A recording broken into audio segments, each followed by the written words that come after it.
Salam sejahtera Malaysia, terima kasih kerana menonton video-video dalam channel ini. Sebelum kita mula, jangan lupa untuk tekan tombol subscribe, share, like, dan komen. Let's go!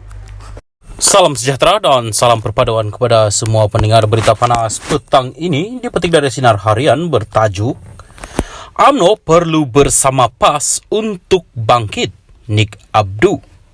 Berita penuh, Shah Alam, bekas ahli Parlimen Bacok, Nik Muhammad Abdu, Nik Abdul Aziz, berpandangan UMNO perlu kembali kepada Islam selain bersama dengan PAS sebagai rakan untuk bangkit semula susulan tewas pada pilihan raya umum ke-15. Menurut ahli jawatan kuasa kerja PAS pusat itu, UMNO terkena musibah pada PRU 14 namun tidak mati. Justru, ia adalah pengejaran dan jalan taubat yang perlu dilalui. Ujarnya lagi, UMNO telah menunjukkan tekad untuk berubah melalui pindaan dalam perlembagaan parti yang meletakkan Islam di tempat utama. Malangnya, akibat perpecahan dalaman, kekelutan, perebutan kuasa dalam kerajaan selepas PRU 14 serta persaingan dengan parti bersatu telah memalapkan usaha-usaha untuk meneguhkan semangat Islam dalam UMNO. Adakah itu hipokrit? Allah yang Maha Tahu, saya tidak akan menghukum.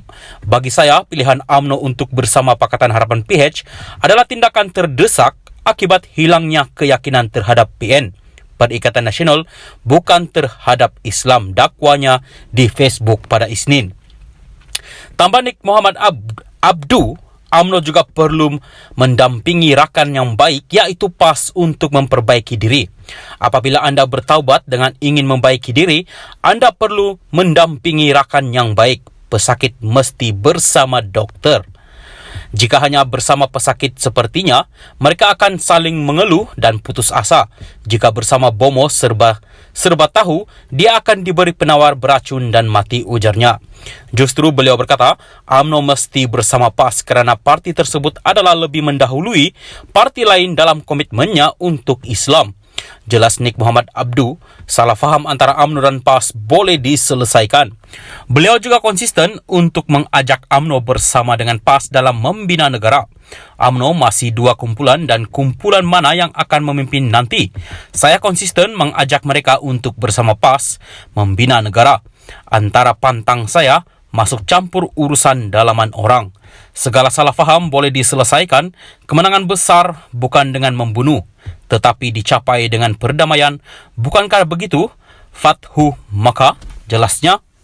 Sementara itu, beliau mendakwa dua faktor utama menyebabkan Barisan Nasional BN tewas pada PRU 15, yaitu jenama BN yang terlalu lama, kusam dan tiada sentuhan pembaharuan selain perpecahan dalaman yang tidak diubati. Berbanding PN dan PH yang lebih muda, baru dan menarik, ia lebih kuat untuk menarik pengundi baru. Tua adalah kejatuhan. Perpecahan dalaman yang tidak diubati, apabila anda masuk gelanggang dengan hati yang terpecah-pecah, anda tidak akan menang. Perpecahan adalah kekalahan, dakwanya. Dakwa beliau, dengan dua kelemahan itu, BN tidak mempunyai kekuatan untuk menangkis segala serangan yang dihalahkan ke atas parti itu semasa kempen PRU 15 lepas. Sekian berita, teruskan bersama channel ini. Salam perpaduan.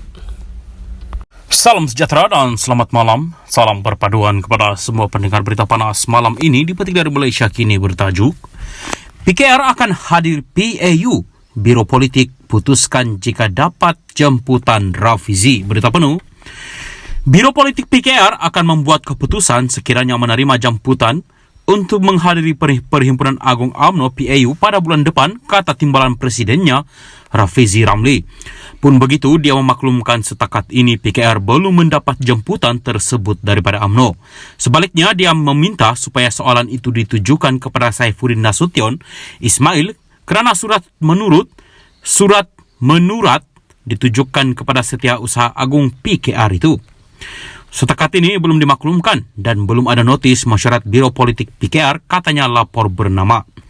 Menjawab soalan adakah pemimpin PKR akan hadir ke PAU jika diundang, Rafizi berkata perkara itu akan diputuskan secara bersama di peringkat parti. Tak usah terburu-buru. Kalau dapat jemputan, Prosesnya ialah akan dibawa ke Biro Politik dan Biro Politik akan buat keputusan. Saya tunggu kalau perkara itu telah dihantar secara rasmi jelasnya.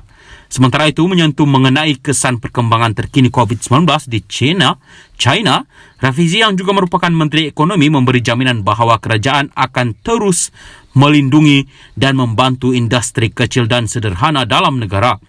Antaranya, kerajaan memutuskan untuk tidak menaikkan taraf elektrik bagi pengguna domestik dan IKS. Sudah tentu kena pantau dengan teliti.